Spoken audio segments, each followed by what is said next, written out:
کہ دنیا اور آخرت کا خزینہ ہے یہ الفاظ، اور یہ صحیح مسلم کی حدیث ہے 2697، اور سنن ابن ماجہ کے اندر یہ 3845 نمبر اس کا ریفرنس نمبر ہے حدیث کا۔ اس کے اندر رسول اللہ صلی اللہ علیہ وآلہ وسلم کے پاس ایک شخص آیا کہ بولا جب میں اپنے رب سے مانگوں تو کیسے مانگوں، کیا کہوں؟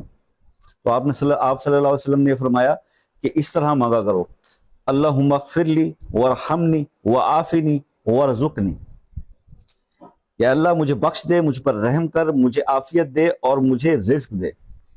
تو یہ دعا ہے، اور اس طرح سے اگر آپ یہ دعا مانگیں تو آپ کے رزق میں اضافہ ہوگا۔ تو حدیث کا ریفرنس بھی آ گیا۔